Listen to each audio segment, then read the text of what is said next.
This video was made possible by William Ravis Real Estate. Welcome to Ravis Newburyport. Welcome to the Honest Broker. Imagine strolling the boardwalk, browsing in eclectic shops, checking out beautiful historic architecture, and enjoying the island life all in one place. It's a dream made possible in Newburyport. Located on the Merrimack River just 35 miles north of Boston, Newburyport has a bit of everything to offer visitors and residents alike. Visitors will want to stay in the city's many charming B&Bs, while residents enjoy all the amenities the city has to offer, including top-ranked schools and easy access to Anna Jake's Hospital. Newburyport is also popular for recreational boating and an official Coast Guard city. Just a short 15-minute cruise down the Merrimack brings you to the Atlantic Ocean with some of the best fishing and sailing around.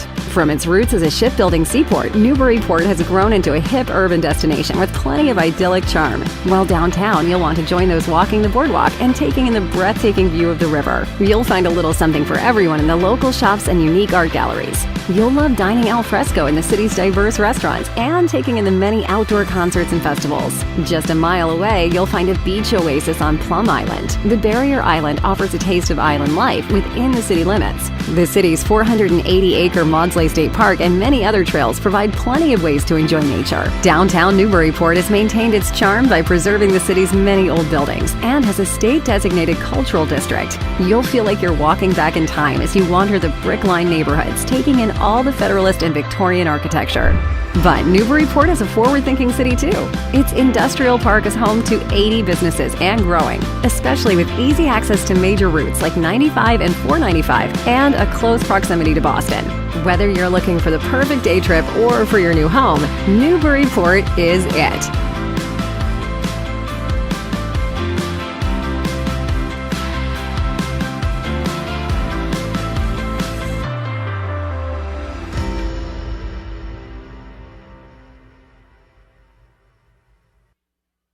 This video is brought to you by Rochester Electronics, a global semiconductor company headquartered in Newburyport. Join our team and work where you matter. Excellent career opportunities available in all departments. Check us out today at workatrochester.com. With over 800 successful members, the Greater Newburyport Chamber of Commerce is one of the largest chambers in Massachusetts. We serve as both the tourism bureau and economic engine for the region and manage and support the region's most popular annual events. We are your advocate when it comes to business and tourism growth. Being a member of the Chamber gets you in front of a large and important audience. We offer valuable sponsorship opportunities, such as our Host a Member Meetup, Eye Opener Series, or presenting at a member series. Take advantage of exclusive advertising opportunities through our member-to-member deals, website, and guidebook. The Chamber offers development opportunities and partners with a variety of organizations to boost you and your staff. We hope you'll also consider donating time to our nonprofits and community and civic organizations. As a Chamber member, you'll feel connected to the community with events such as our golf tournament and annual dinner. So what are you waiting for? Join the Chamber today.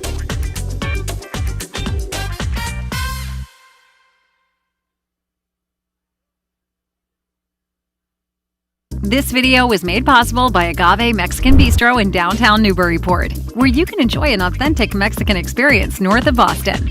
Welcome to Newburyport, a thriving coastal city where historic meets hip. The city and surrounding towns are conveniently located on I-95 and I-495 and serviced by the North Shore Rail Line. Newburyport is largely a locally owned business community with few corporate chains, resulting in diverse and unique offerings in food, arts, shopping, and oceanside recreation. The vibrant downtown provides a mix of retail and restaurant space, plus attractive office space for a wide range of businesses. We're home to ad agencies, financial companies, designers, manufacturers, and more. We also have some of the best tradespeople like builders, electricians, and plumbers. For larger retail space, the Port Plaza Shopping Center is accessible by several major highways and offers space for fitness centers, supermarkets, and everything in between. For industrial space, we have an expansive business and manufacturing park that operates globally and provides goods and services used every day. Newburyport is also home to the nationally recognized Anna Jake's Hospital, which brings high-quality community healthcare to the region. With a thriving downtown and unbeatable location, Newburyport is a great place for any business to call home.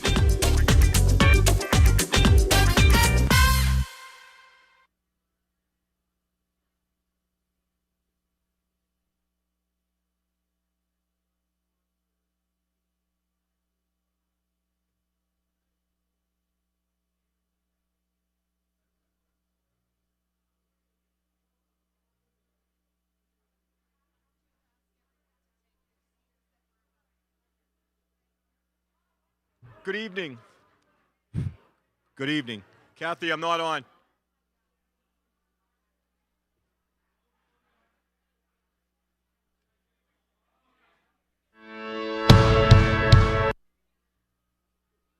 Good evening. I'd like to have everybody, we're getting ready to start. If you could please take your seats.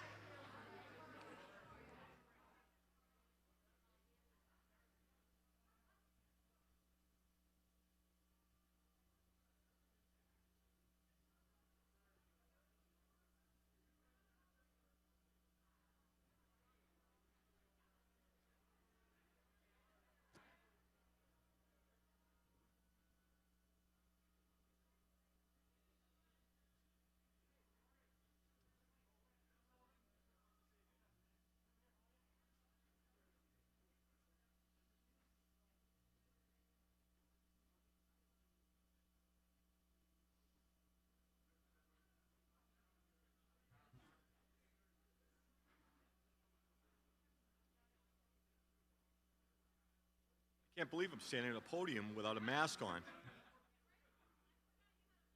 Yeah, well,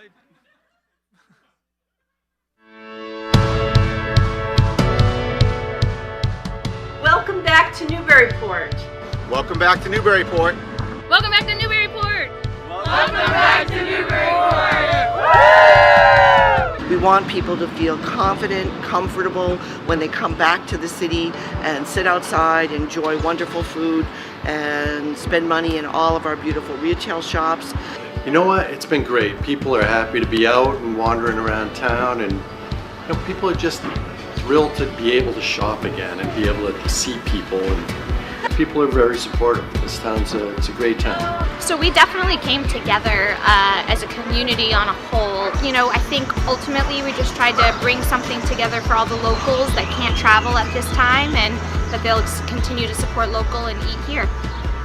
And the truth is, we don't survive without each other. Like, we need this. Like when I close my eyes and don't even care if anyone sees me dancing. Like I can fly and I don't even think of touching the ground. Like a heartbeat skip, like an open page, like a one-way trip on an aeroplane. It's the way that I feel when I'm with you. Brand new.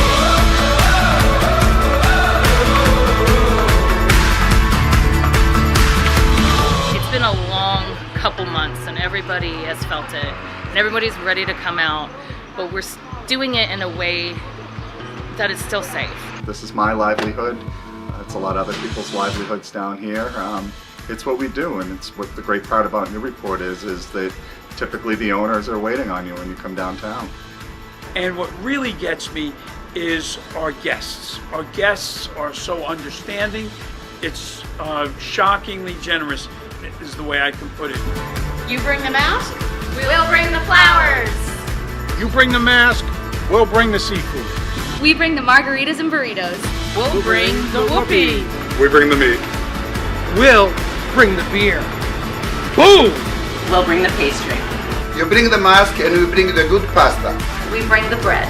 We'll bring the diamonds. We'll bring the fashion. You bring the mask, we'll bring the poke.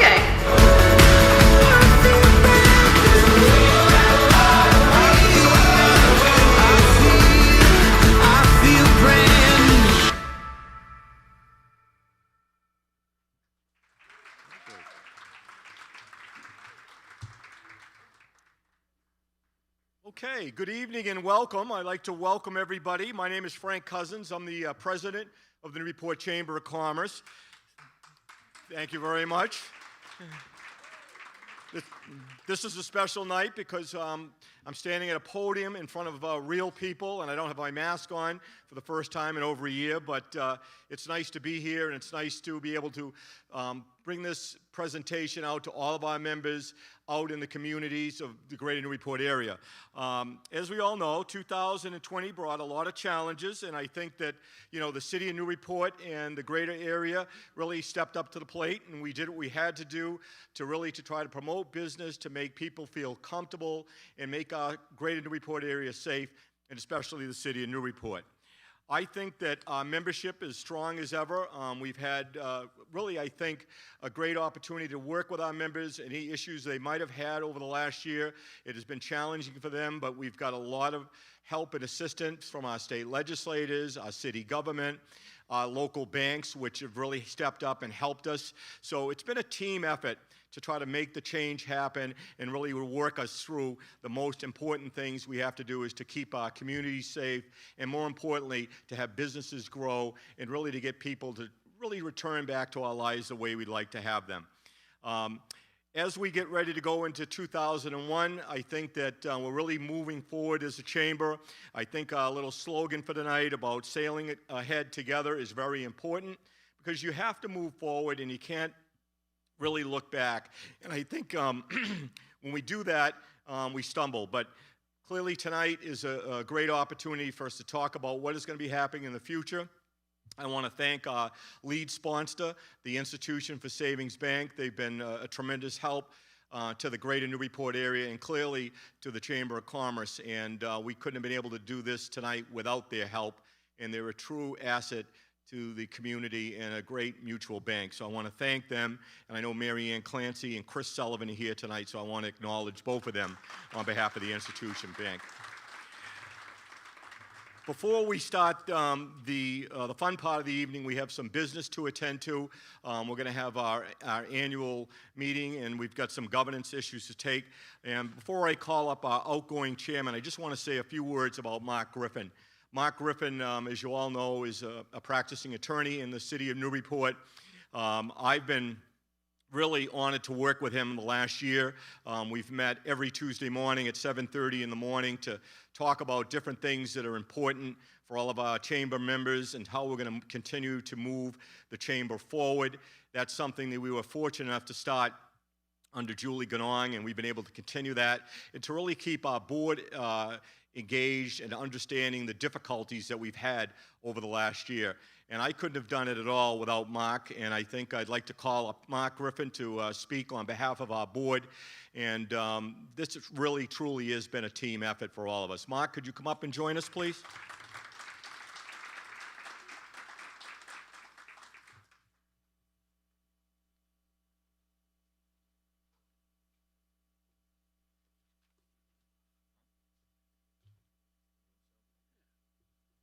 Don't go anywhere, Frank. Good evening, everyone. Thank you for that kind introduction, Frank. But before I let you leave the stage, I think everyone knows that this is Frank's last meeting. He's our outgoing president. We have a new president that we'll introduce later in the evening. But I want to thank Frank for his service to the Greater Newburyport Chamber of Commerce and Industry over the last 3 years, but particularly over the last year, which has been my term as chair. Frank says it's a team effort, but you know, the Patriots were a team, but Tom Brady was the most important part of the team. He was our Tom Brady. And Frank and I did meet all the time. And I remember the first time speaking with him about an organizational failure. And we were talking, I won't name the organization. But Frank said, that's a failure of leadership. And that was a theme that I heard from Frank throughout my term as chair, a failure of leadership. And Frank walks the walk and talks the talk. Because without his leadership, I don't think the chamber would be in the shape that it's in today. Frank took over an organization that was in transition, and quite frankly, it had some problems. And then the pandemic hit. So, you know, we got a double whammy. He watched the full turnover of our staff, and he took us from an organization that was carrying debt to one that doesn't have any. And all the while, held steady with membership and organized some of our most successful fundraisers to put us in the position that we're in right now. Couldn't have done it without him.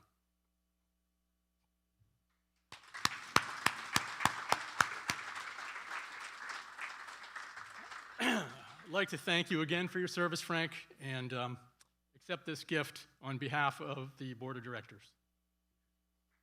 Thank you. You want to say a few words, Mark? Sure. Thank Thank you very much, Mark, and I want to thank the board also, but just a couple of quick words. One of the unique things that I believe in Newburyport, is giving back, and I was asked probably about 30 years ago from a group of people in Newburyport to participate in the city of Newburyport and get involved in the Chamber of Commerce, and I believed in that. I believe that giving back and the community is the #1 thing. My parents believed in it, and we think as good Newburyporters, those are the things that we all have to do. And so I'm very grateful and honored to receive this, and I'm very grateful for the opportunity to work for all of you and be at the Chamber of Commerce. And thank you very much.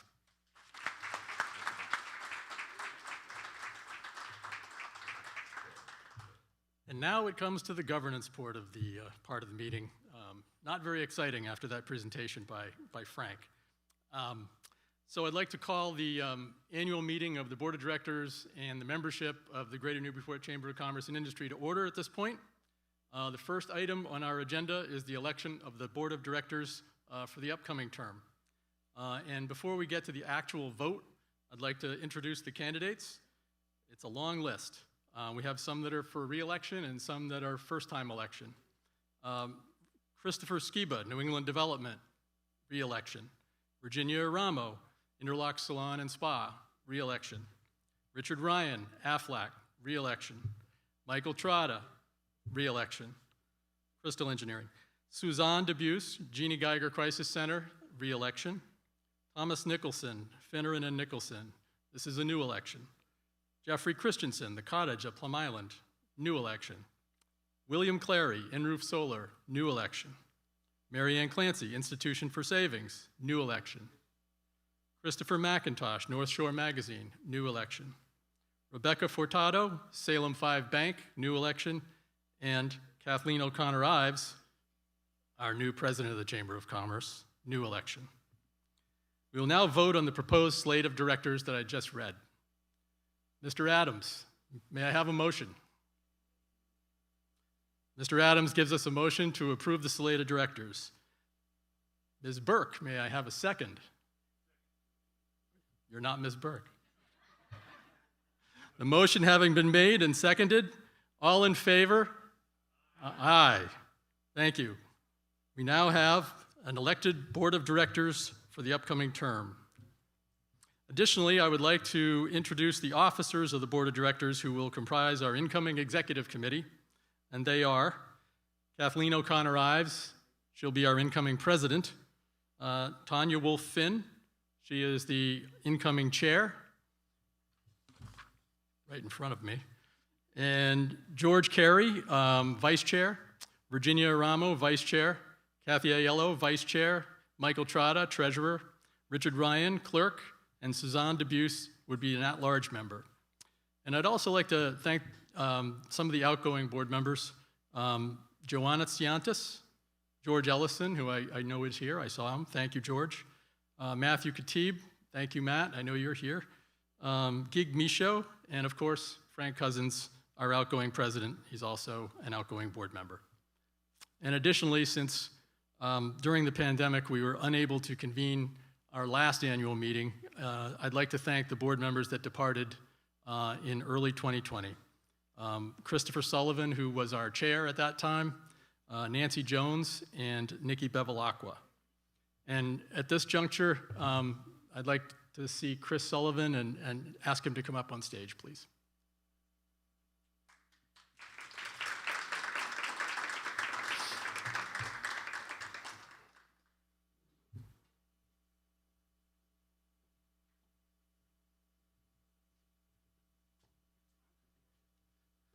Thank you, Chris.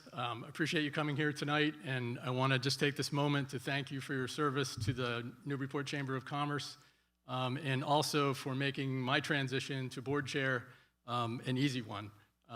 Your guidance and your education and background and the pointers that you gave me made my transition much easier, and thank you again for your service, Chris. And we have a parting gift for you that we should have been able to give to you at the last meeting, but we didn't get to have one.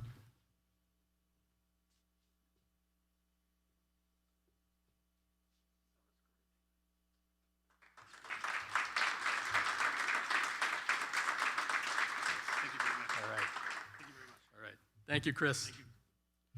And at this point, I'd like to introduce our treasurer, Mike Trotta, and he's going to present the financial report.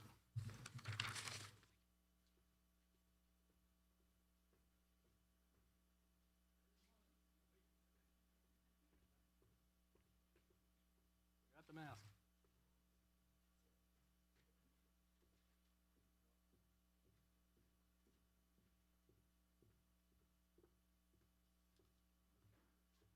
Hi, good evening, everybody. And I would like to second everyone's thoughts on Frank. He made my position very easy, and it's supposed to be the other way around. And I really am going to miss you, Frank. I really count you as a mentor and look forward to many more phone calls and lunches with you as time moves on and we get back out there. So. Most importantly, I guess I didn't do this last year, although I did inherit the position. The problem when you ask questions is you end up with these types of positions. So I asked some questions, and now I'm standing here, the treasurer, and very happy to report that this year the chamber recorded $460,000 of total income. And it was the most successful chamber pot to date with $47,000 of net income. Our membership included income totaled $251,000 for the year. The chamber added 52 members during the year for a total of 716 members to date. We anticipated when we put together a disaster budget, Frank and I talked about this a couple days ago. And I was away with my family in Nantucket, and we talked about potentially losing up to 60-70% of our revenue from membership. And that's the budget that we built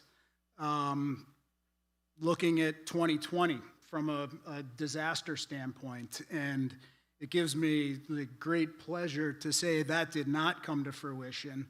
And we really held within 10% of membership, which is truly amazing when you think about what all of our businesses collectively have gone through. So let me get back to this here. Most successful year ever with 156 lamppost sponsors generating $15,600 of income. The 2020 Chamber Golf Tournament netted $40,251 of income. Versus 16,000 in 2019, 140% increase. And that was basically driven by Frank and what he was able to bring to the chamber. We reduced expenses 40%, and we were able to reduce salary and wages by 48% in 2020. Payroll taxes were also down. Overhead expenses, office supplies, were reduced by 31% of the year. It goes without saying, and it was mentioned earlier in conversation, that Frank saw what was coming early and ran this like it was his own business, and that's what saved this chamber, was Frank's initiative and leadership. So Frank, again, thank you. I'm terrible at governance on this, so if someone wants to help, do I need to include anything else? Okay, great. So with that, I'm going to get off the stage. And again, we'll miss you, Frank. And Katie, welcome.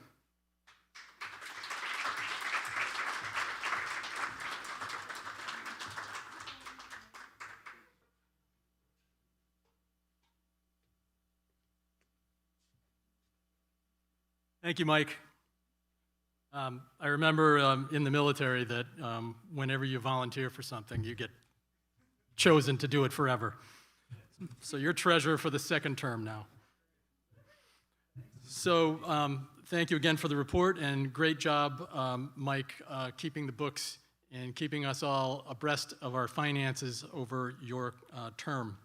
But I'd like to talk a little bit about what we've done as a chamber over the last year, and what a year it's been.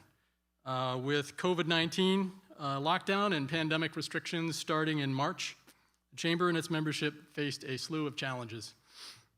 We're proud to say that we met those challenges, and continue to support our members and our community so that the greater Newburyport area could remain open for business. We collaborated with municipal leaders on the Economic Recovery Task Force in order to find ways to support businesses in reopening safely and to find ways to get the financial assistance that businesses needed during times of closure and limited capacity. Our advocacy resulted in the use of public spaces for outdoor seating for restaurants, waiver of liquor licensing fees, assistance in obtaining grants, and assistance in processing PPP loans.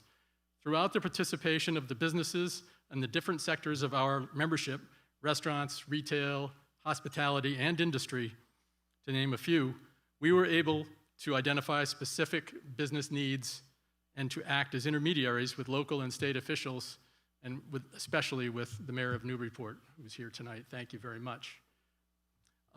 To address their concerns. Throughout this, we faced an almost complete turnover in staff and a razor-thin budget, and where many of our in-person event programs had been curtailed due to COVID rules, we had difficulty raising funds.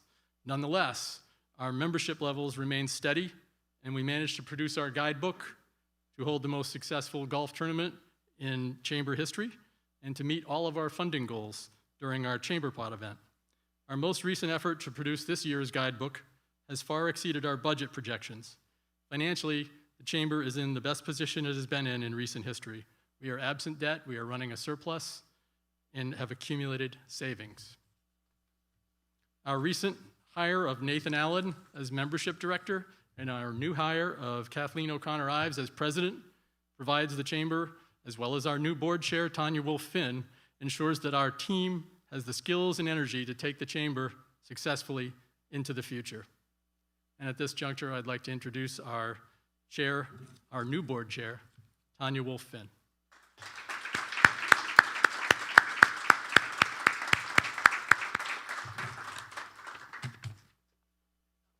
Now, don't you go anywhere either. Hello and good evening, everyone. Well, I wanted to say thank you again to Mark on behalf of the board and the community and our members. Even though when you said yes, you had no idea what was going to be happening this past year. So you stayed the course and you didn't waver and you were always there. So we want to make sure that you know that we thank everything that you have, thank you for everything that you've done. And I wanted to thank you personally because of you helping me to transition over. I don't know how you're going to do this, but I know, isn't it amazing? I cannot say that I have this good talent of gift giving. That honor goes to Frank for picking that out from a local shop. So we just wanted to make sure that you had the perfect gift. So thank you. Do you want to put it back?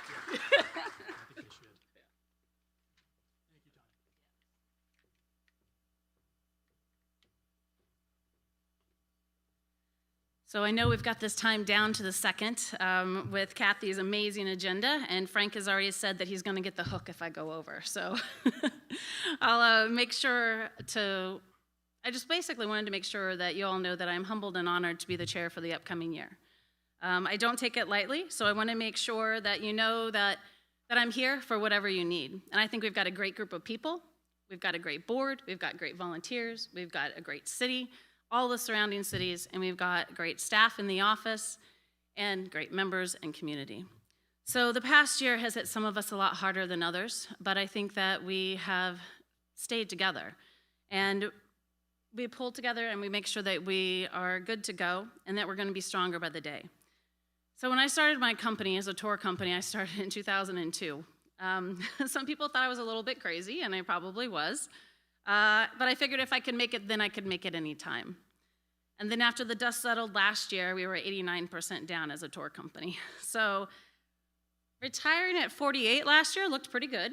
So, but I didn't retire, and I've stayed the course, and it's almost a little bit like starting over, but I know it's not, because I've got my chamber community, I've got my tourism community. So we waded through the PPP, the PUA, we talked on Zoom, we drank on Zoom, we just made sure that we were there together and for each other. And so while a lot of us had some time for reflection, others worked nonstop. So everybody that was on the front lines, we want to make sure that we know that you're still on the front lines and that you're still making sure that we're all good to go. So the point is that we're here for each other and we're looking forward. So we plan to stay safe, to be intentional, and to be relative. So we're looking forward to the golf tournament in July. I understand there's a few foursomes already that are in the works. We're looking forward to the car show in August, fall and winter activities, and maybe in between corporate challenge, educational opportunities, movies on the waterfront, and we'll see what makes sense to do and to make sure that everybody's safe and good to go. We've got marketing initiatives, plans, actions, and include a great guidebook that's already in the works and basically done, which is amazing, and looking at digital and social media too. So we're working with our cities, our mayor's office, the region, and the state to help bring more business to our communities through the local rapid recovery planning. So we'll find out what we need to focus on at this point. And we're looking forward to visitors coming from all parts of the US and possibly a visitor corridor with the UK later this year. So as neighbors, we support our local businesses. And I think when tourists come back, they also help support us. So let us know what you need. Make sure that we're here to listen, we're here to act. So we want to make sure that everybody stays in business and thrives and stays a part of our community, from Seabrook to Ipswich. And I think together we've got this, and we can certainly be ready for good things to come this year. So, Katie O'Connor-Ives, it is my pleasure to introduce you. We've got many new chapters in our personal and professional lives, and our new chapter as a chamber with Katie as a president is right here upon us now. So as a graduate of Mount Holyoke College, she came away with a BA in International Relations and earned her JD from Pace University Law School. She brings know-how and experience as a state senator for our area, and her involvement in tourism, arts, and culture is definitely well known too. She's an entrepreneur herself, so she knows the ins and the outs, the tribulations, and doing everything as a business owner. And she's also been Newburyport Counselor at Large. She's jumped into the deep end and certainly knows how to swim. So it's been my pleasure to get to know her more and more, and as our texts and our meetings and our emails can definitely attest to that. So I think we're going strong, and we're ready for the year ahead together as a chamber. And so it is my distinct privilege to bring to the podium Katie O'Connor-Ives.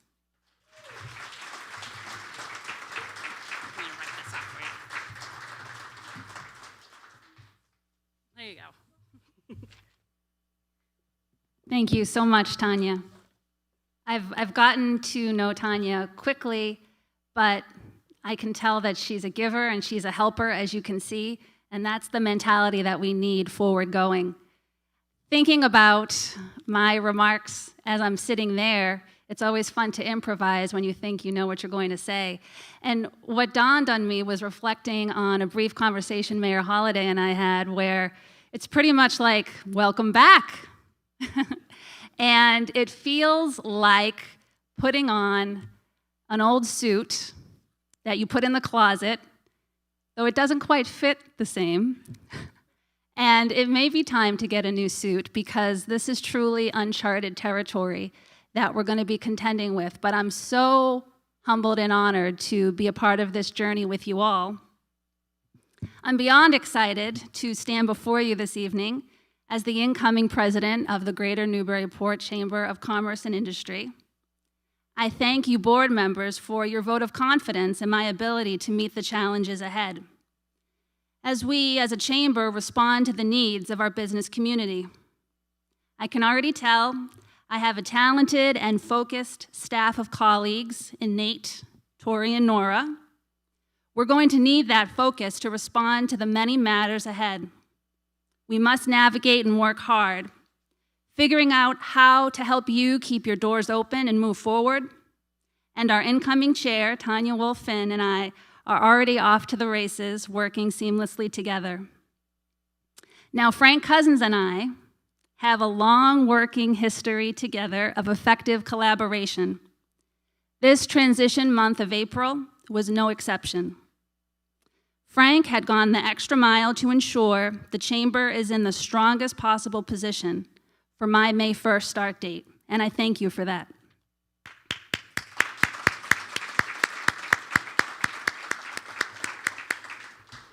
I thank Mark Griffin as well for his service to the chamber and his assistance to me during this transition period.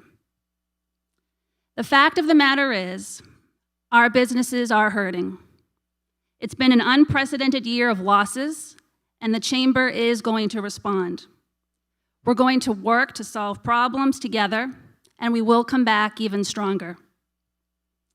The greater Newburyport region has special natural, historical, and cultural resources that make us a destination. We're going to be strategic and nimble as we leverage those assets to welcome visitors back safely and welcome them back repeatedly so we can grow our businesses and their success all year round. What we've witnessed this year is unique, possibly a once-in-a-lifetime experience. And it's our responsibility to channel this difficult chapter toward building a thriving community with even stronger connections and a continued appreciation for how sustained success requires us to work together. President John F. Kennedy said, "A rising tide lifts all boats." However, this saying does not belong to President Kennedy. It was the slogan for his regional chamber of commerce, the New England Council. Our Greater Newburyport Chamber of Commerce and Industry is in a unique position to lead. I look forward to that opportunity. We will lead together. Thank you.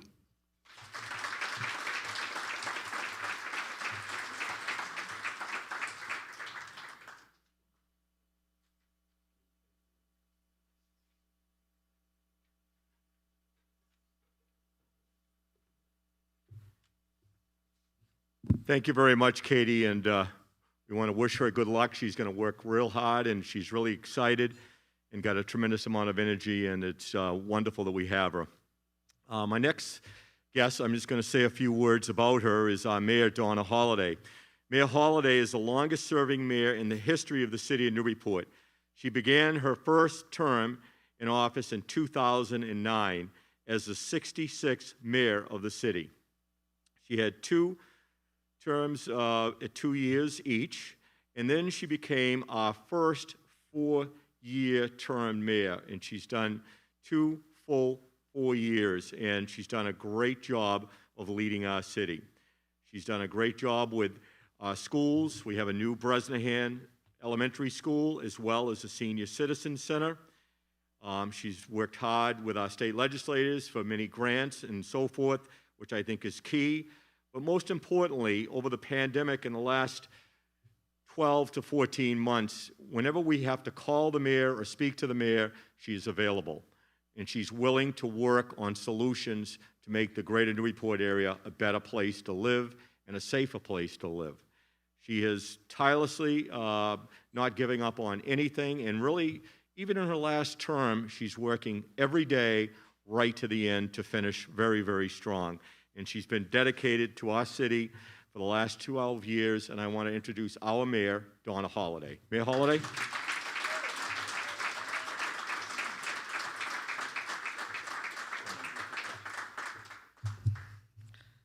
I have to say, it is just such a joy to be in a room with people and a microphone talking live, not Zoom. So, anyway, thank you all for being here tonight. I appreciate it. I know we have representatives from Senator DeZaglio's and Representative Kelcor's office here. Thank you for being here tonight. Frank Cousins and Kathleen O'Connor-Ives, thank you.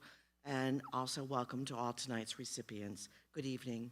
Thank you. It's nice to be here. Tonight I stand before you and our business community to give my final address. As the mayor of Newburyport. It has been a privilege to work side by side with our chamber in supporting and building our businesses for more than a decade. And here we are, April 2021, after a year we will never forget. It began with both our state and our city in a strong economic position. Tourism, arts and culture, restaurants, small businesses, and manufacturing were stable and expanding.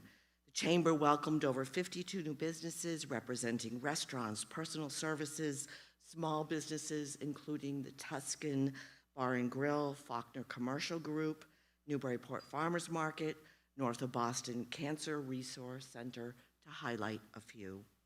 This was coupled with a strong demand for housing, with single-family homes reaching $1 million in sale prices. And then, in March of 2020, our world was upended as COVID-19 hit our state. This after watching the impact and devastation in other areas, particularly Italy and New York City. The unknowns about this virus were particularly challenging and very frightening. We supported our state leadership and followed the state and CDC recommendations.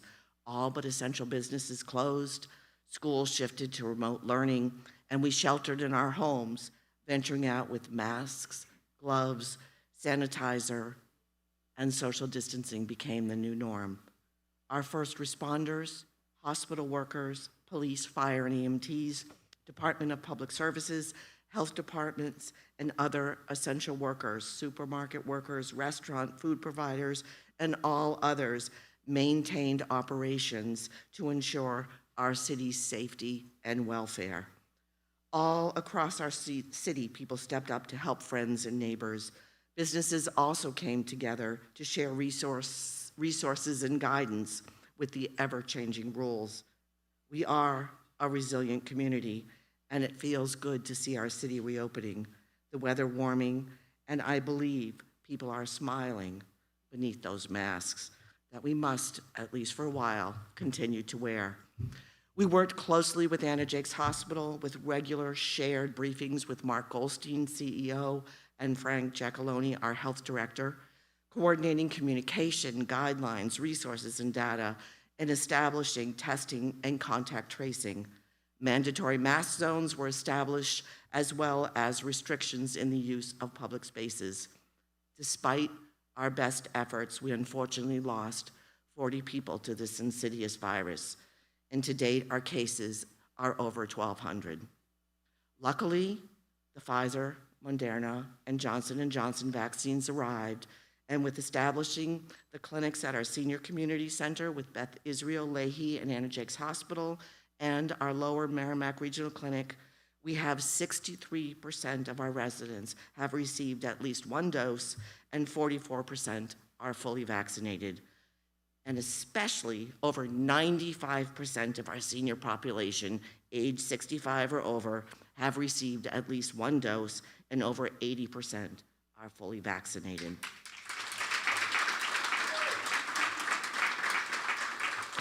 But please know, we are not out of this yet, and new, highly contagious strains are emerging.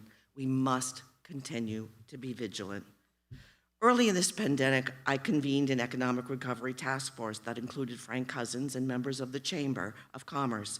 It was important to find ways to support our local businesses as much as possible and anticipate and react to their needs and issues as they reopened in the governor's phased reopening program.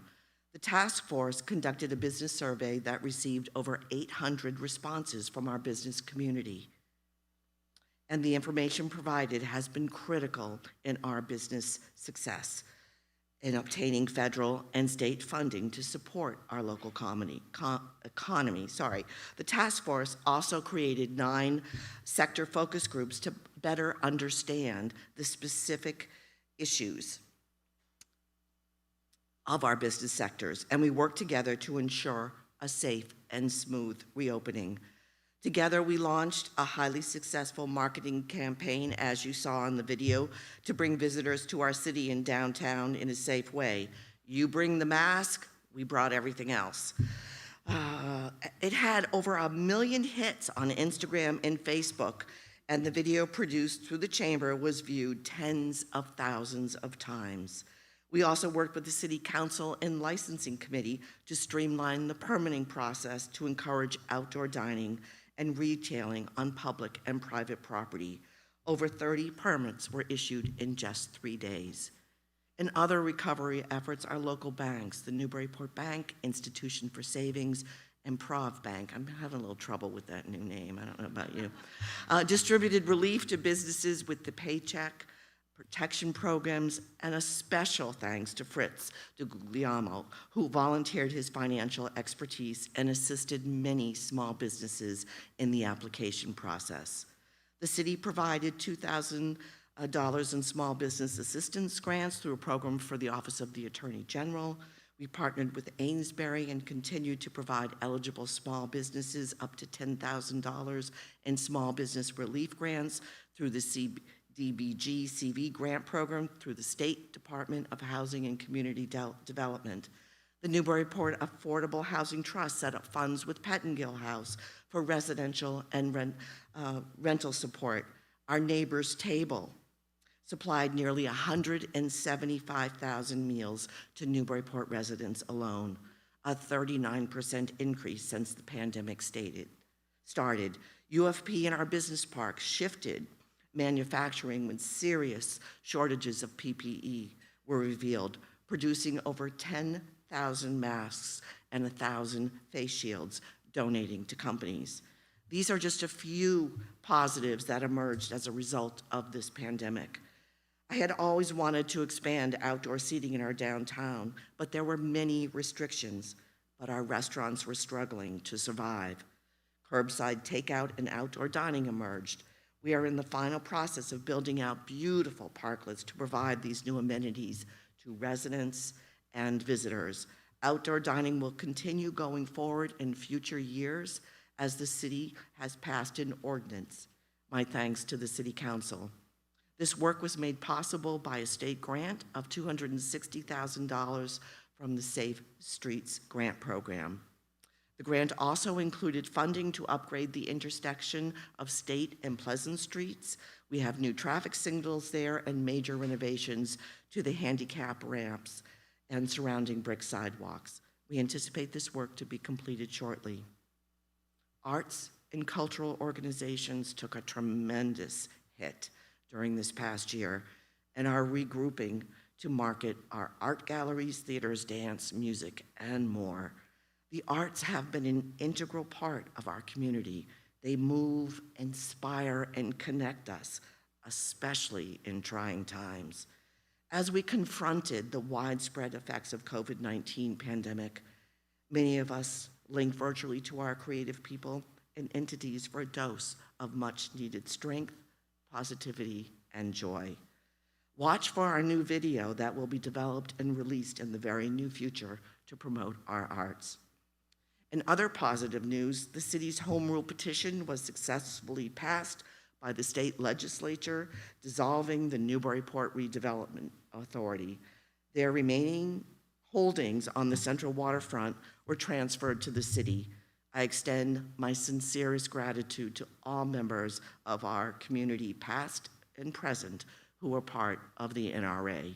Your dedication to our city and your efforts to revitalize our beloved downtown will live on in our community for years to come.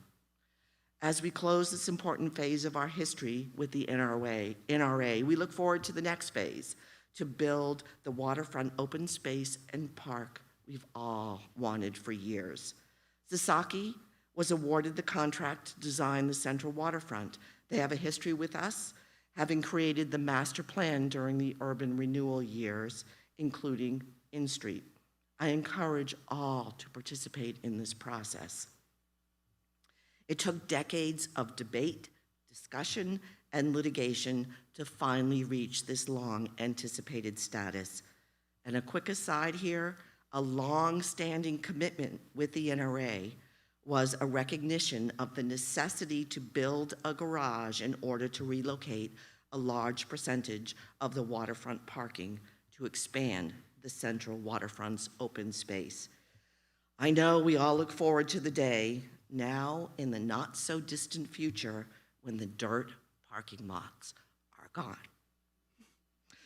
Our very popular and highly utilized Clipper City Rail Trail Phase 2 and 3 projects are advancing, with the revetment project behind the wastewater treatment facility to be completed this June. This was made possible with a $1 million MVP grant from the state and coupled with a $400,000 Complete Streets grant to redesign the intersection of State Street and Route 1. Our rail trails are moving forward towards completion. We're also having a very positive conversations with Mass DOT on the Route 1 rotary redesign and the final connection to the rail trail.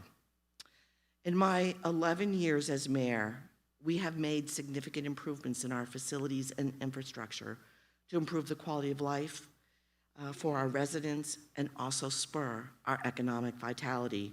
The new Bresnahan Elementary and major renovations to the Mullen School have helped our school district thrive and rank as one of the best districts in the area.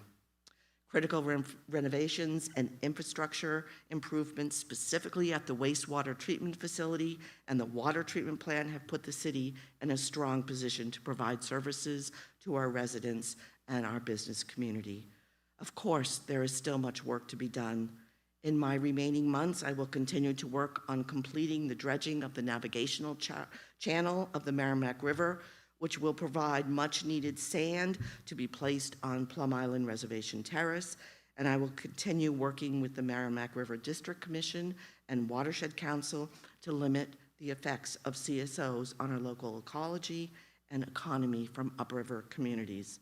Roads and sidewalks continue to be a high priority as we work with the City Council on the funding and prioritization of the beta plan to increase road and sidewalk construction by threefold over the next 5 years.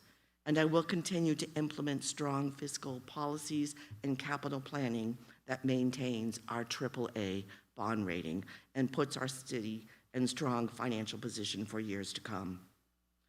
The Chamber of Commerce has been a true partner with the city. And on behalf of the city, my sincerest thanks to Frank Cousins. There you are, he moved. To Frank Cousins for his leadership over the past 4 years, and we look forward to working with Katie Ives. In closing, it has been an honor to serve as the 68th mayor of our city for the past 11 years.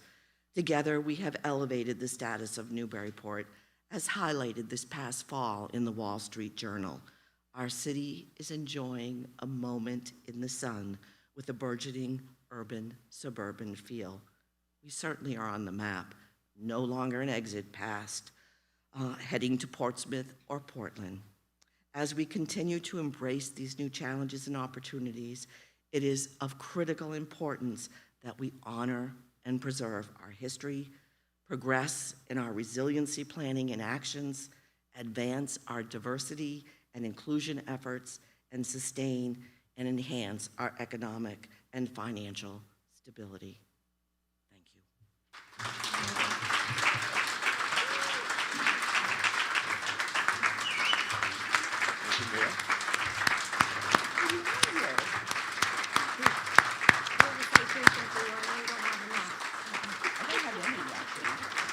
Thank you very much, Mayor Holliday.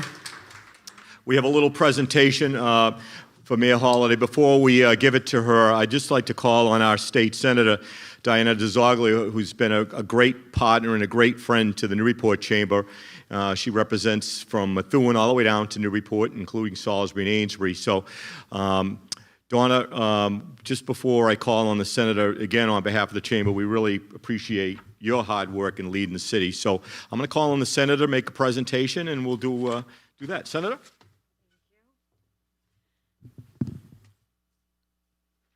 Good evening, everyone.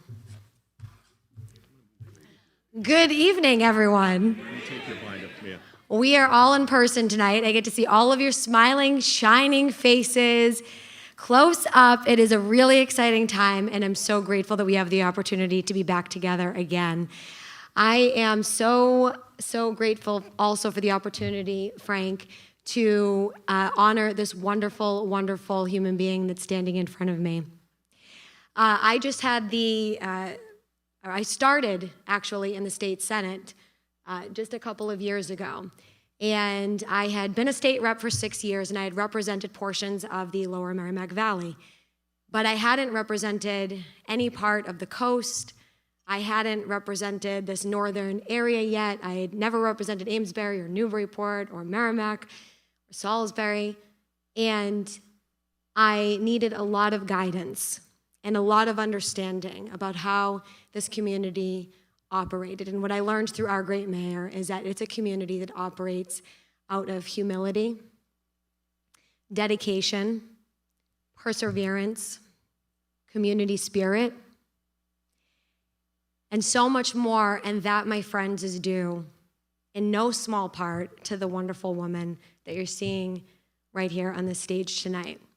She's been a true advocate for the small businesses in this room. She's been fighting tooth and nail for the issues going on at Plum Island. We know that we've had some real challenges there. Takes a lot when you're coming in as a new state senator to learn about those things. It's like drinking water from a fire hose. But through her mentorship, through her guidance, and through her leadership in this community, she's helped not just myself, I know I'm speaking on behalf of my colleague, Representative Kelcourse, as well, and she's helped so many of us to learn how we can contribute to the great city of Newburyport and to the rest of the Merrimack Valley. So I just want to thank you for your partnership. As you know, last term I was the chair of the Small Business Committee. We worked together on multiple issues facing the community through legislation, but also through community efforts. And we do have, I know this is your first time getting one of these, right? I always give them. I never got one. So it's time for you to start getting some recognition, Mayor. And this is just a small token of our appreciation. My representative, or our representative here in this area is actually in session right now. They're voting on the state budget. So I also have a citation from Representative Kelcourse that I will be offering on his behalf. But we just have a small token of our appreciation. Be it hereby known that the Massachusetts Senate hereby extends its congratulations to Mayor Donna Holliday in recognition of receiving the Captain's Award. The entire membership extends its very best wishes and expresses hope for future good fortune and continued success in all of your endeavors. And we know how much you love this community, so I fully expect to be seeing you around and continuing work with you long after whatever happens in the months to come. But thank you so much for your service. This is just one small token. Give her a round of applause, folks.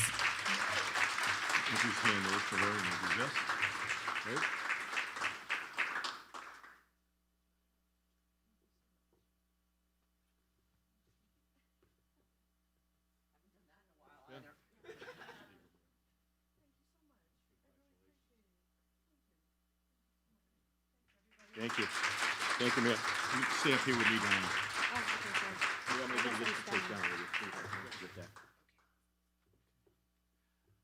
Okay, at this time, we're going to call on our friend and good friend from Swampscott, Massachusetts, Mike Lynch from News Center 5. I just want to say a few quick words about Mike.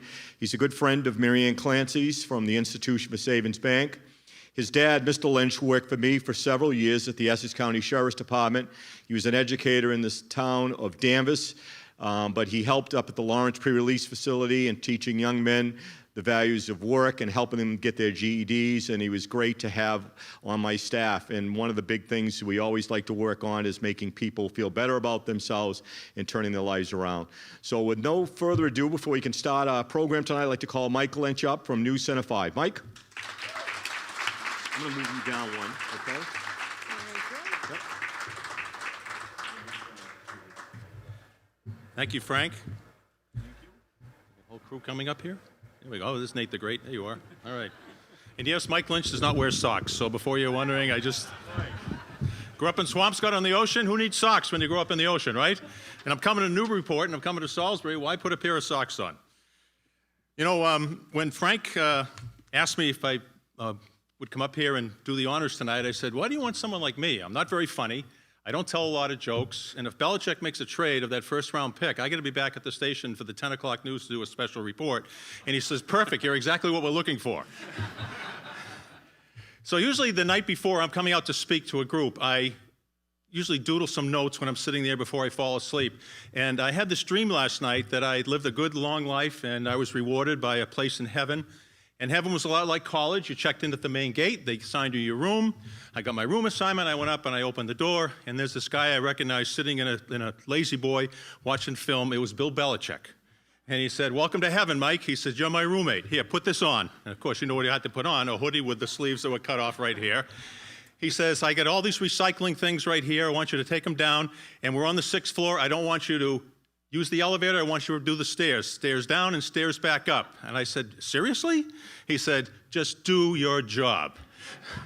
So I lug in all the stuff. I'm going down the hallway. 2 doors later, the 2 doors down the hallway, the door's wide open. And I can see I'm tiptoeing over the back of the head of the sky, and the Masters is on television. And I look, and there's Frank Cousins sitting in this beautiful chair watching the Masters. And I said, Frank, he said, hey, Mike, he said, hey, you made it up here. How's everything going? I said, well, you know, I mean, I get Belichick for a roommate. I'm a little scared of him right now. But he said, well, where do you meet my roommate? Tom Brady comes walking out of the kitchen. And I said, you get Brady and I get Belichick? He said, yeah, we play 18 holes of the day. We drink these protein shakes. We're doing this pliability. Oh, life is great up here. So I went down to see St. Peter. Forget about the recycling for Belichick. I went down to see St. Peter, and I said, you know, St. Peter, there must have been a miscommunication right here. I said, I explained our 2 situations.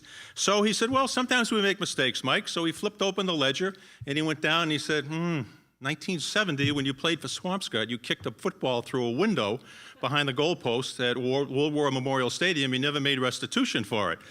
And my notes show that you only did 1 high five on a Newburyport. We've had many great athletes over the years here. So your penance for the first 6 years in heaven, you got to live with Bill Belichick and just do your job. So I said, well, what about Frank Cousins? I said, you know, my dad worked for him. I lived the same kind of life that he led. So he says, well, sometimes we make mistakes. So he looked down again. He says, he slammed the ledger shut. He said, Mike, I'm sorry, there's nothing I can do. It is what it is. Tom Brady was also a borderline candidate, and his penance for the first 6 years in heaven, he's got to live with Frank Cousins. Well, somebody always gets it, that's pretty sure. And but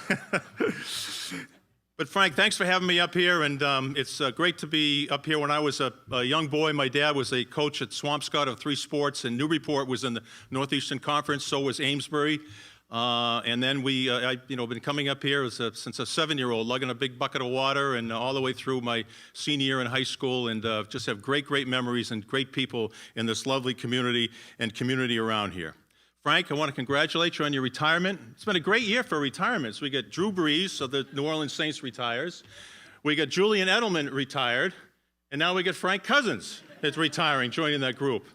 As a matter of fact, Belichick sent me a text message. He said, please pass along my congratulations to Frank. He says, I was looking for a running mate for Julian Edelman to hang around with, and now we got something for Julian to do, to hang around with Frank Cousins. So, and he also said that he's still holding on to the 15th pick in the, the 15th pick in the first round of the draft, but he's willing to trade it for a foursome in the Chamber golf tournament this summer at Ferncroft. Hint, hint. Frank, you're on the clock. Well, as we all know, this has been a most trying year. I don't have to remind anybody. There's been no playbook for it. There's been no blue book. There's been no troubleshooting guide and an index of any manual. There's been no script at all. And right now, as everyone is getting back, you have all stood 10 feet tall in the face of adversity, and maybe even taller. When you were allowed to, you were showing up, you were putting the lights on, you were putting the open window, the open sign in your storefronts. You never gave up, and you never let anybody down as you were steering that ship through the densest fog you've ever had in your entire lives. You never gave up on everybody. You were always there for everybody. Tonight, we're going to give awards to a handful of people, but we all know that everybody who's been through this pandemic, every member of the chamber, every member of all the communities that we live with, all our neighbors, all deserve awards as well. I always conclude things by reminding everyone that there are 3 types of people in the world: those that make things happen, those that watch things happen, and those that wonder what happened.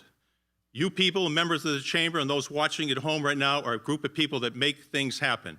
And never forget this: the comeback is always stronger than the setback. Remember those words.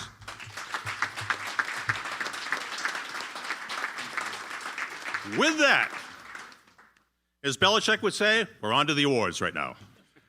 Okay, so Kathy, you did a wonderful job here. This is beyond belief. Usually my notes are on the back of a cocktail napkin, and this is terrific. Our first award for 2020 is appropriately titled the Community Hero Award. And the criteria for nominees in this award category are advocates to increase and promote opportunities for safety, best practices, and resources, enrich others through services they provide, promote the best interests of an entire community, and serve groups and individuals leading to a larger community impact.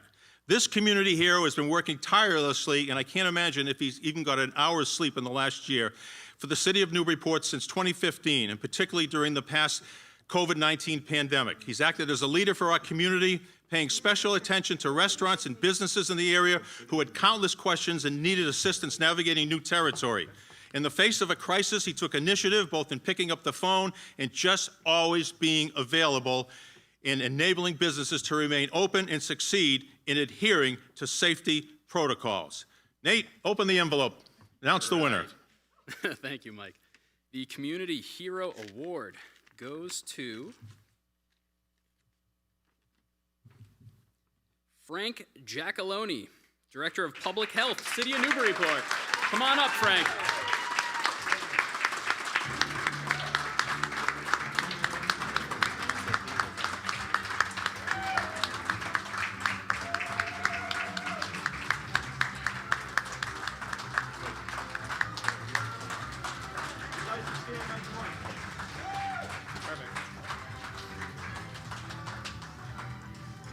Good, Frank, right over there. Come on through. You are, Frank. Thank Frank, you. face the crowd, so get next to him here.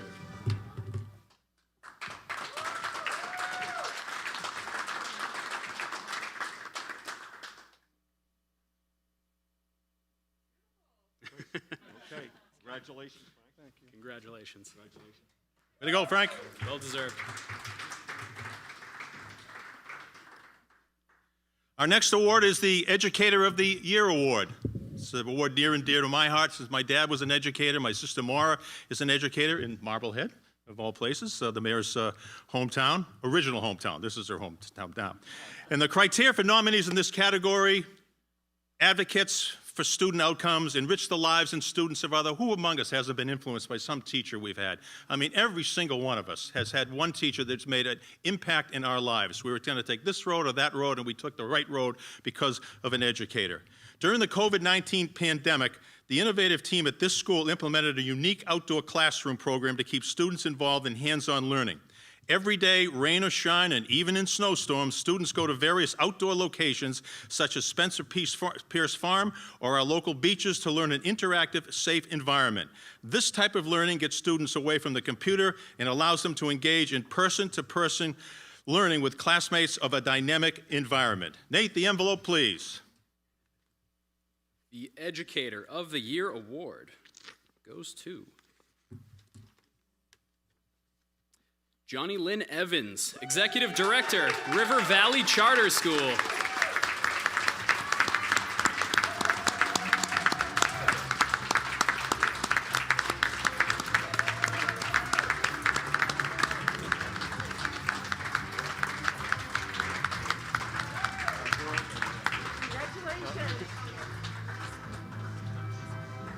Congratulations. Very well deserved. Around for the cameras now. It's the fun part. On the steps, man. Perfect. Good. Thank you so much. Congratulations. Congratulations.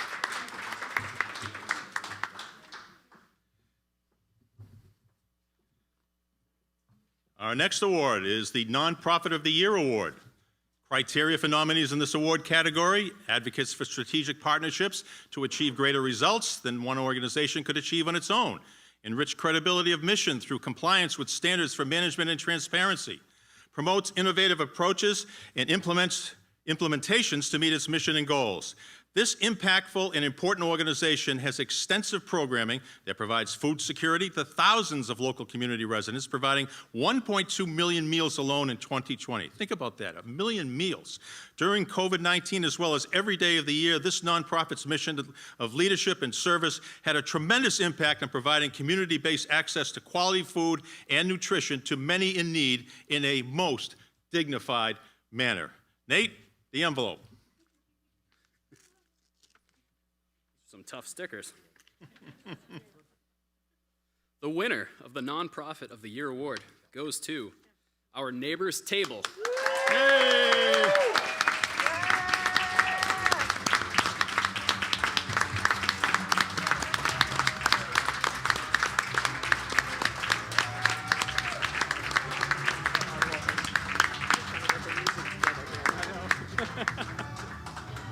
Follow the arrow.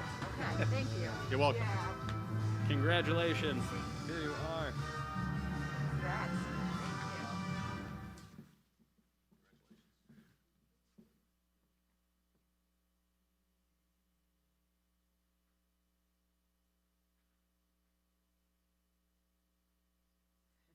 Okay.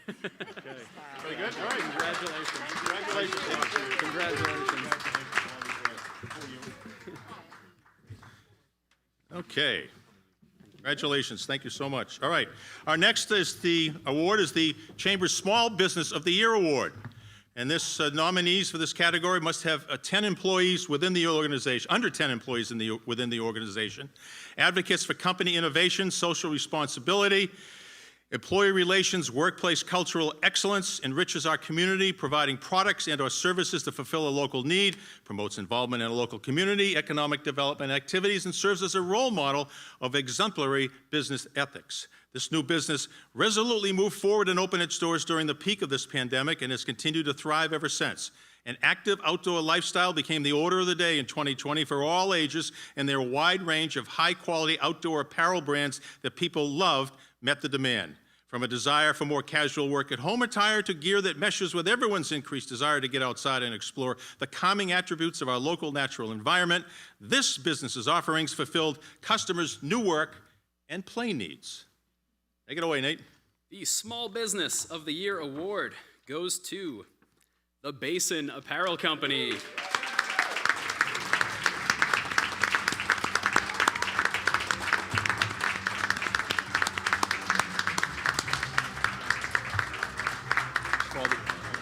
You're welcome. Congratulations, Karen. Well deserved. Congratulations, Karen. I'm going to turn you around and face husband. Perfect.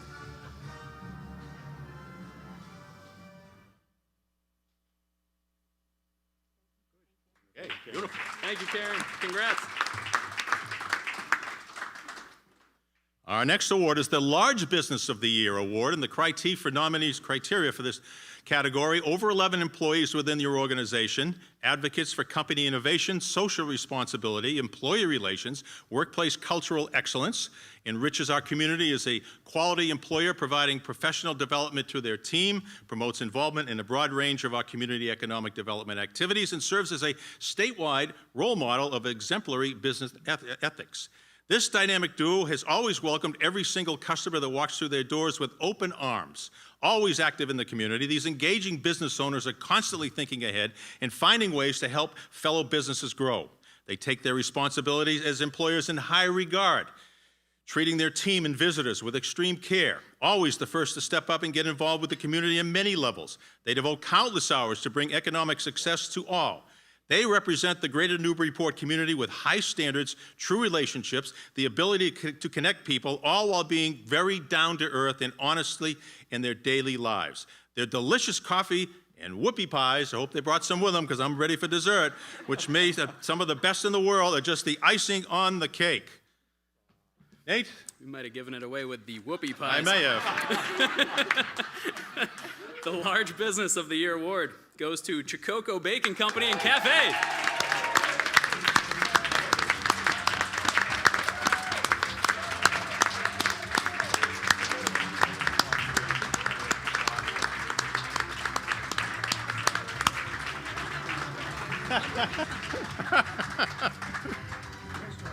Julie, congratulations. Well deserved. Yep. Yes. We're coming over here, Julie. Okay. We'll put Alan on the other side. Good. Perfect. There we are. All right. Wonderful. Get the New York Times here. We get the Washington Post over here. Excellent. We're good. Yes. You guys are getting good at it. Thank right. you. Thank you. All right. Congrats. Beautiful. Thank you, Alan. Alan, we're going to go this way. Thank Thank you. Thanks, Alan. Frank told me I was going to get a whoopie pie tonight if I came. I'm slipping. Okay, our next award is the Community Environmental Stewardship Award. And the criteria for nominees in this category: implements initiatives that focus on global or domestic environmental topics, including but not limited to climate solutions, conservation, energy efficiency and clean energy, fleet and transportation, manufacturing design and innovation, resource stewardship, or waste and materials management. Promotes practices and programs that protect and enhance the greater Newburyport area natural, cultural, historical, and human assets and resources. And as one of the country's greenest manufacturers located right here in Newburyport's Industrial Park, this company combines artistry with technology to craft architectural woodwork. Their experience, their expertise in design has resulted in uniquely handcrafted products that are showcased in many corporate offices, museums, performance halls, restaurants, retail locations, and more. As a member of the United States Green Building Council, they're committed to transforming the way our buildings are designed and constructed, with sustainability as a top priority. More than half of the electricity needed to fuel their operation is powered by an on-site wind turbine, in addition to rooftop solar panels. To heat the facility, wood chips are added to one of the industry's first biomass furnaces, allowing the company to operate almost completely on alternative energy sources. Nate, the envelope, please. The Community Environmental Stewardship Award goes to Mark Ritchie Woodworking. They are not here tonight, but we congratulate them.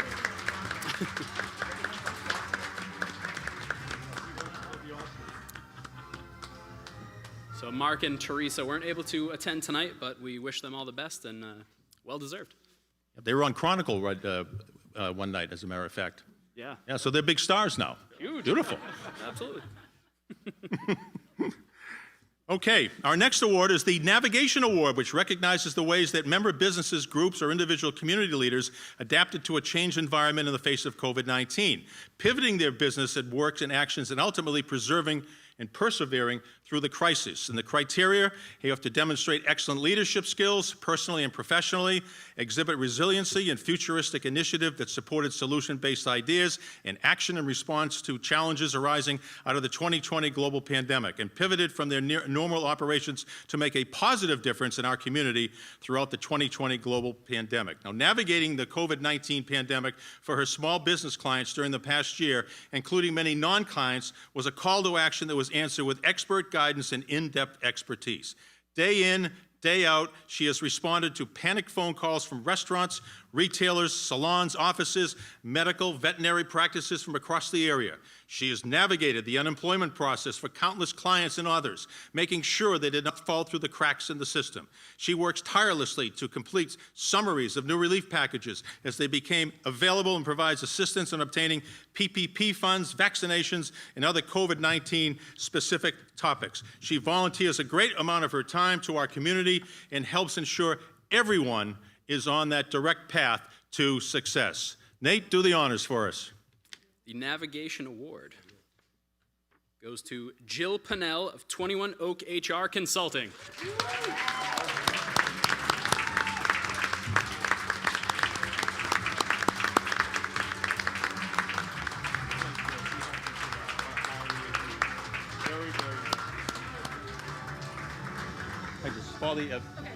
Follow the arrow. Yep.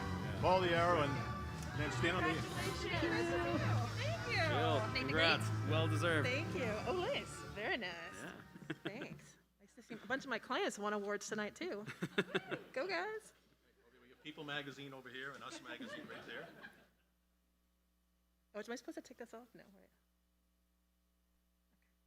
Right. Thanks, guys. Thank you. Thank you, Jill. Congrats. Well deserved. All right, our next award is the Young Professional Leadership Award. Recognizes the contributions of our up-and-coming community leaders.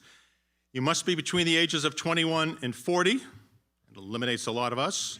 Must work in a greater Newburyport Chamber of Commerce business, demonstrate excellent leadership skills at work and in the community, exhibit futuristic initiative to create a movement of positive social change, participate in outreach community engagement activities, create, implemented, and led a program, project, or effort to support the community or other chamber member businesses during the 2020 global pandemic. Now, these real-life Besties and extraordinary business partners provide flexible office space for young professionals of all career types, with a focus on female entrepreneurs.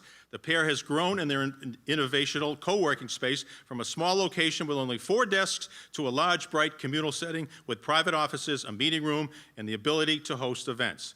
Best of all, they help budding female business owners break out of their home offices without the financial burden of renting a full office, and offer the opportunity for networking and collaboration with like-minded women. In 2019, they were selected to tell their story on Good Morning America after winning a $10,000 toward a women empowerment-themed contest. Nate, I can't wait to meet these winners. All right. The Young Professional Leadership Award goes to Sarah and Callie of Top Knots and Research Co-working.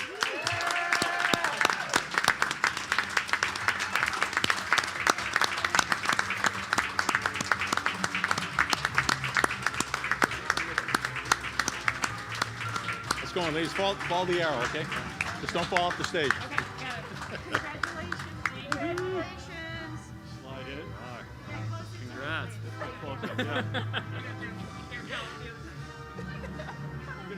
Yeah, we got it.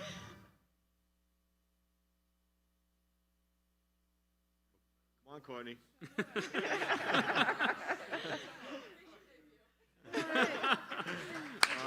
Congratulations. Congrats. Well deserved.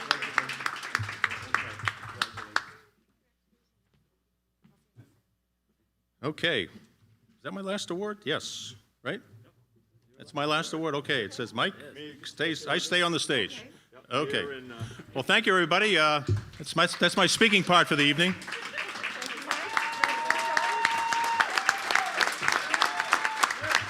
Thank you. I knew when I had a cracker down there, and there's an old rule in television. You know, if you have one piece of popcorn at 8 o'clock, the only time it's going to come up is when the 11 o'clock news starts. And the first syllable out of your mouth is, so tonight the Reds, and I knew when I had one cracker it might happen tonight. So I got through it, so I consider tonight personally a success, and I know it's been a success for all of you in the chamber. Thanks for having me. I'm going to stay up here and help with some more awards, but thanks for having me. Thank you, Mike. Okay, thanks. Stay up here with us. Yep. Great. Thank you very much, Mike. Our next award is going to be our Community Service Award, and we decided this year to name it after our good friend Pat Conley. Pat Conley was well-known and well-loved member of our Newburyport community. She was born here, graduated from NHS in 1964, served as a dedicated city employee in the 70s, and Pat's second home was the Institution for Savings Bank, where she was known as the face of the bank for more than 30 years. Her genuine warmth and desire to help everyone made her a favorite among all of the customers. She loved going to work every day and being part of the bank. Pat had a heart of gold and touched many lives. She will be remembered by her beloved customers, co-workers, friends, family, and many feline companions she cared for over her years, volunteering at the Merrimack Valley River Feline Rescue Society. She was honored by the Rotary Club. Pat embodied the meaning of community. She will be continued to be a true inspiration to all. And her good friend Gilda Patton called me today from Florida, and I know she's watching, so I want to mention Gilda's name. We're very, very happy to have this award on behalf of Pat Conley. Now, I just want to say a few words about our first recipient of this award. She is an individual who works out at Port Healthcare, which is part of the Whittier Healthcare family here in the Commonwealth of Mass. She's been out there working for over 5 years. She's an individual really over the last year that has gone above and beyond to help many families in their time of need. We all can relate to stories of individuals who have passed away either in a nursing home or loved ones could not go and see them or be with them in their time of need. This individual worked at the reception desk there. She personally answered all people that were calling to talk to someone or needed to see someone there. Also, she set up a beautiful table out front where people could come and drop off something for their loved ones in their time of need, and she made sure they were delivered promptly and had them call back to their loved ones and care for them. It's a true meaning of community service and helping people. And we'd like to make the first recipient of this award, Patty Doraki. Patty, could you come up and join us, please?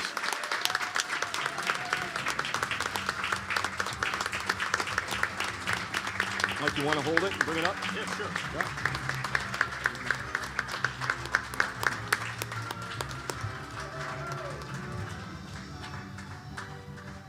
We're going to walk out front here, Patty.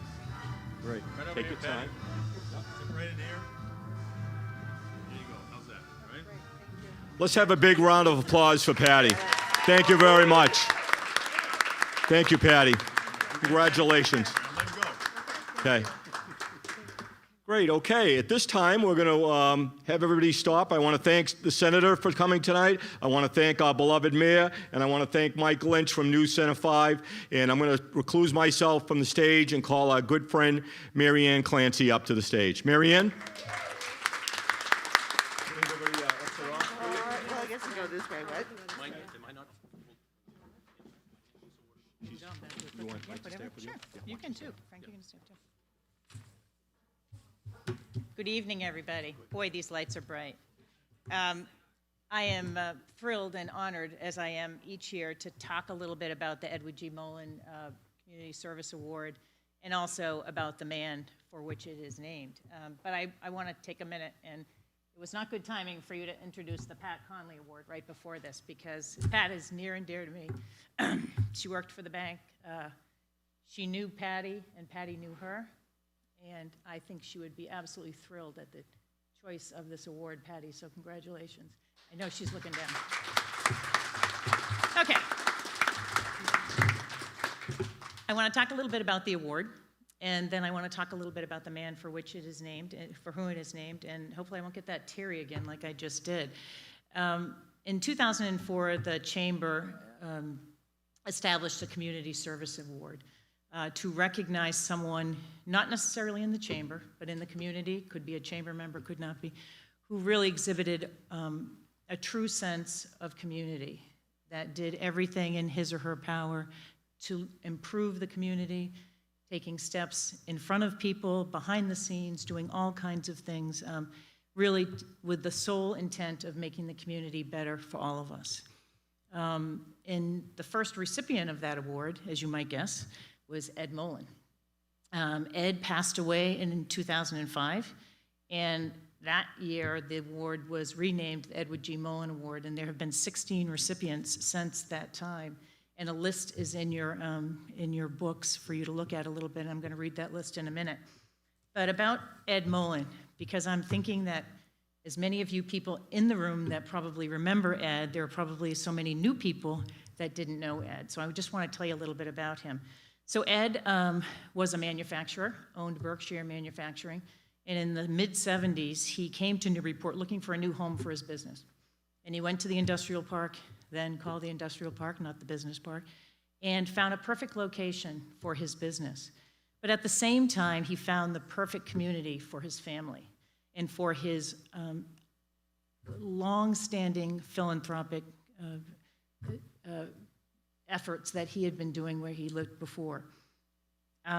Ed went on not only to relocate his business here, but he ran for mayor successfully, served as mayor of the city, served on the school committee, which I'm going to tell you a little story about in a second. His philanthropic activities included raising, I don't even know how much money for the library. When we renovated the library, there is a bust of Ed right in the lobby. As you walk in, you will see the efforts rewarded there. He a huge proponent of the Red Cross, did a lot of work for the Red Cross. So many other Boys and Girls Clubs, so many other organizations that Ed quietly but put his money where his mouth was and just gave money and gave of his time to do that. My personal story was Ed was, I was 34, which I won't even tell you how many years ago that was. My dad had been a superintendent in Newburyport for many years, and I felt this drive to get involved on the school committee. So I went down to City Hall to pull my papers, and lo and behold, who do I see in the clerk's office but Ed Mullen, 74. I'm 34, he's 74. So I knew him, we chatted a little bit. I said, you know, you're pulling your papers? He said, yeah, I don't see anyone getting involved in the schools. It's his passion. So he ran successfully for school committee. So Ed and I served on the school committee together for 4 years. Ed had a passion for education, as much as he had a passion for the library and for the Boys and Girls Club and for his business and for his community. He had a passion for education. And about 30 years ago, he established the Edward G. Mullen Educators Award, and it's still given this year to educators in the Newburyport school system that have gone above and beyond in educating their children. And as you probably know, if you live around here, a portion of the middle school was renamed years ago the Edward G. Mullen Lower Elementary School, which I know would have made him incredibly, incredibly happy. So I think of Ed, and I think of community, and I think of this award, and I think of community. And I think of my old friend, Paul Songas, who I worked for years ago. He called it the obligation of our survival, and that is to leave the community better off than you found it for those that will come after you. So that is what this award is all about. And I love to tell you about it before we present this kind of award, because I think it's important to know, and I think when you learn of tonight's recipient, you will think that that is a perfect choice, and I think Ed would be very thrilled. So without further ado, I would like to announce the person that's going to announce the Edward G. Mullen Award tonight. I would like to call up Julie Ganong.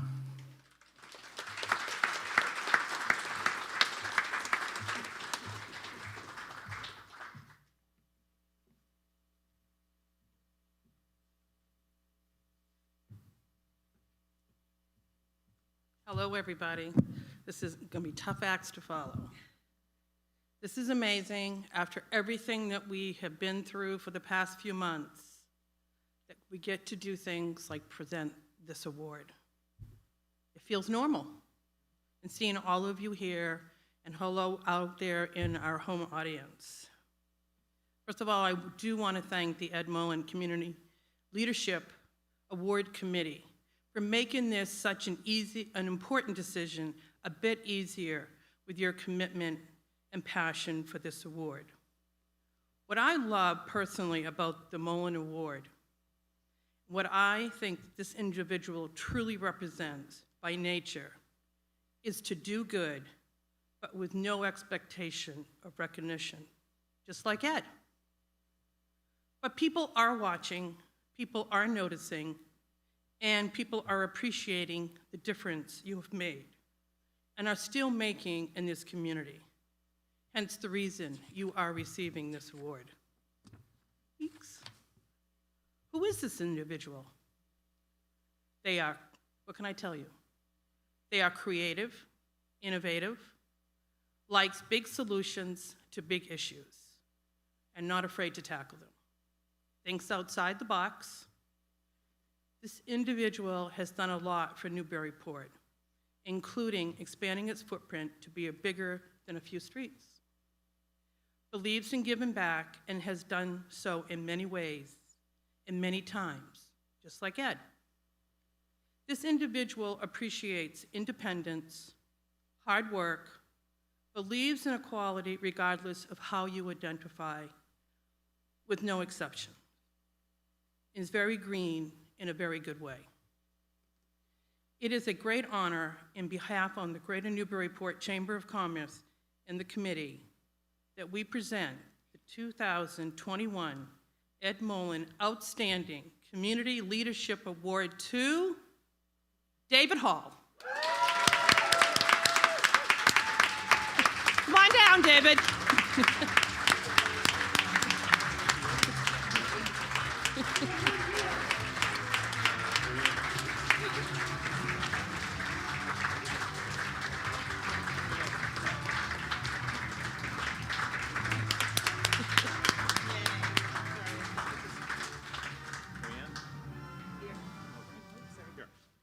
Frank? Yep.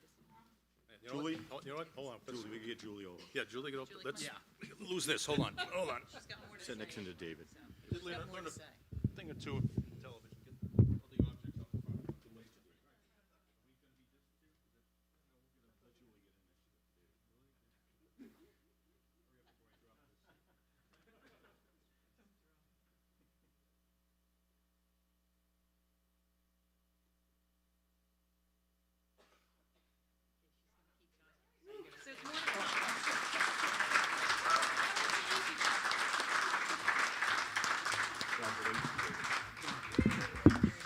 Okay, no more, whoa. So joining David this evening is his lovely and talented wife, Lisa Dorval Hall. In the back, hello. Thank you, Lisa, for helping to pull this off and keeping the surprise, which we now all agree, it is the best part. Right, David? We know it wasn't easy, but it was sure a lot of fun. And thank you, Molly Edinburgh, for being in on the surprise. Sorry about that award. David, I'm just going to take a couple of more minutes of hearing how great you are. The community needs to know. So, and you got your award. So, some things about David. He's a graduate of the University of New Hampshire. So you're probably thinking his major is mechanical or civil engineering. Nope. Zoology and animal behavior. So we can add self-taught skills to David's many attributes. He lives with his wife, Lisa. They have 3 adult children, 1 dog, and 3 chickens. So where did all this get started? So when David graduated, he joined his father's firm, Gordon Hall and Michael Moscow, and he led the effort to the environmental cleanup of Tannery Mill 1, 2, and 3, which was purchased from Prime Tanning Company. It was really actually a tanning company. And from what I understood, it was kind of a mess. And that was 37 years ago. So think about our world and what has occurred, not just physical, but the way we look at space, environment, living, and each other.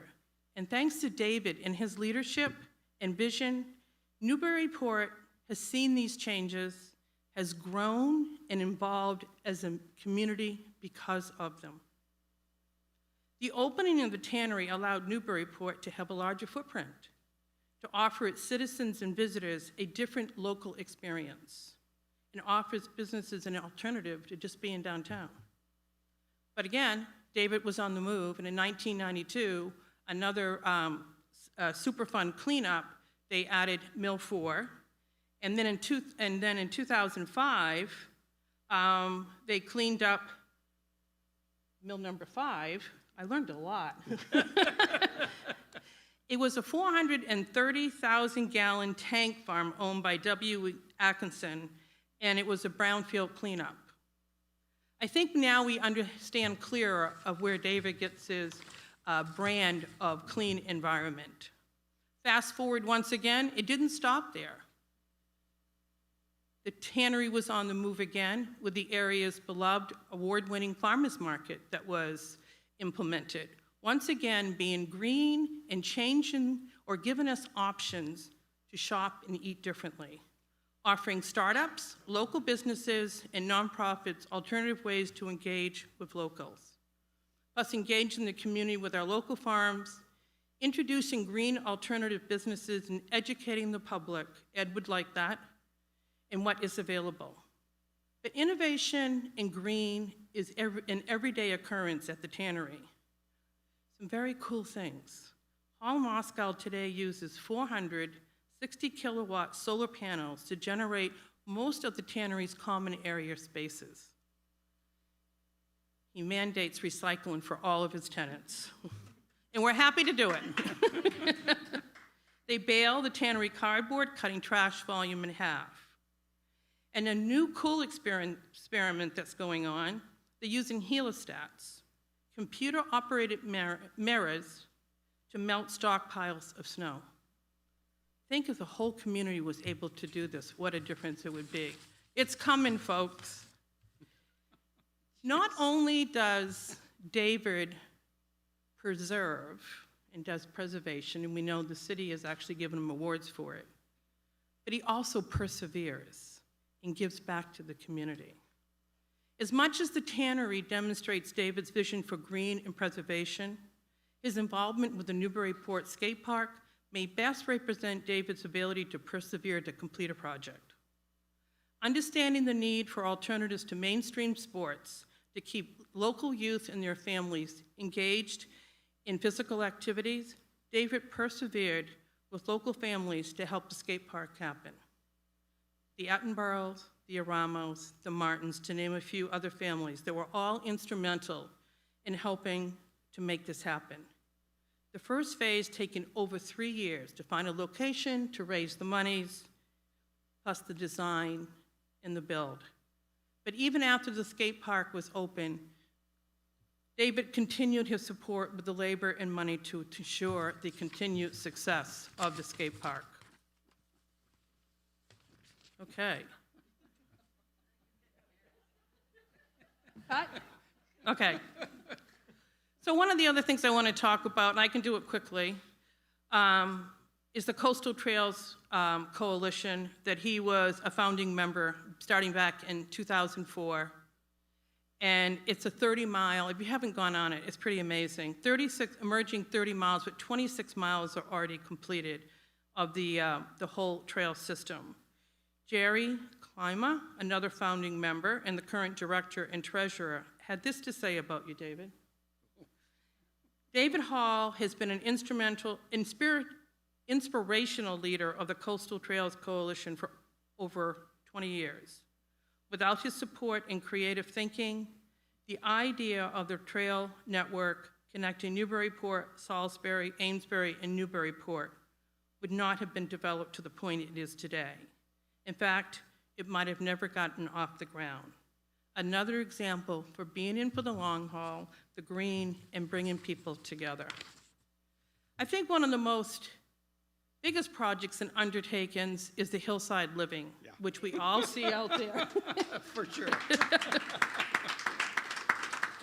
It's a 48-unit housing encompassing a complete lifestyle that promotes the community education and, most importantly, helps to eliminate CO2 emissions.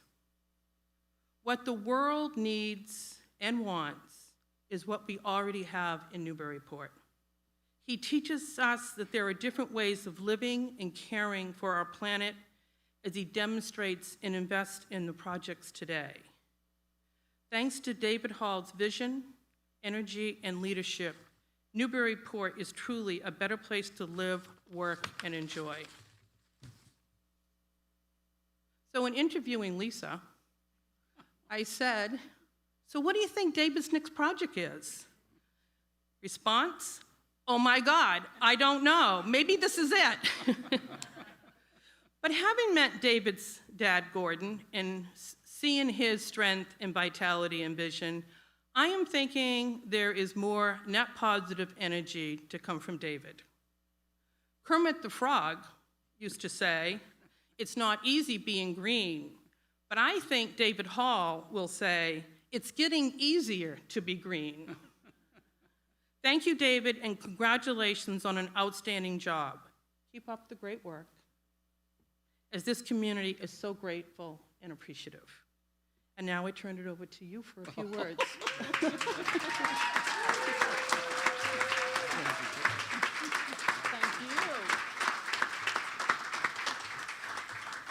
I gotta say, I was definitely faked out.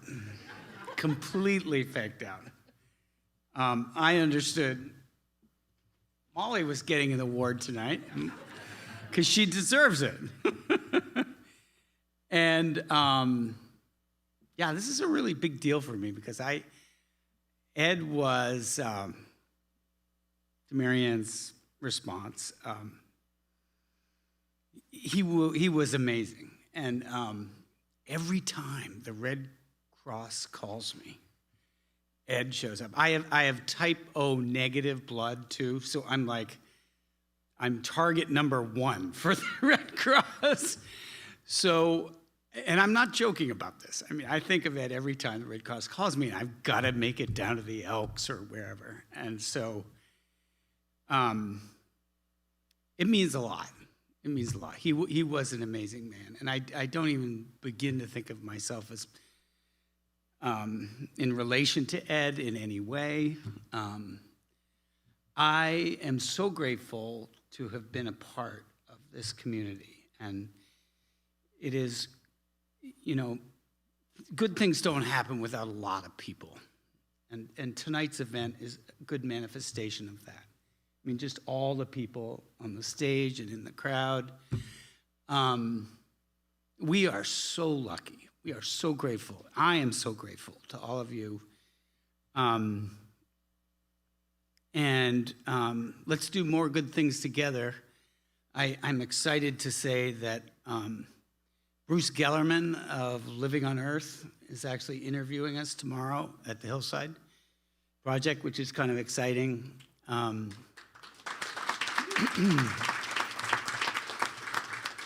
And we'll make sure that Newburyport gets its due recognition. Thank you a lot.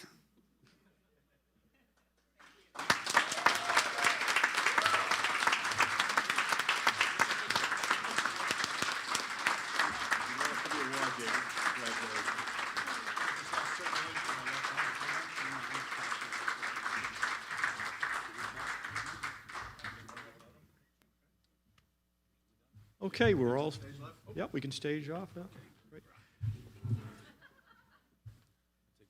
Yeah, that's yours. Yeah. Okay, this has been a wonderful evening, and let's give a big round of applause to David Hall again. It's a wonderful opportunity. I want to thank everybody for attending this evening. I want to thank all of the award winners and congratulate them. I also want to thank the board of directors, incoming board members. I want to wish them good luck. And I don't think there's anything greater that we could ask for than good health and happiness in our beloved community of Newburyport. And I want to thank you all for participating. And we want to wish Katie Ives good luck in terms of being the president of the Chamber of Commerce. And wish you all a good evening and congratulations. Thank you.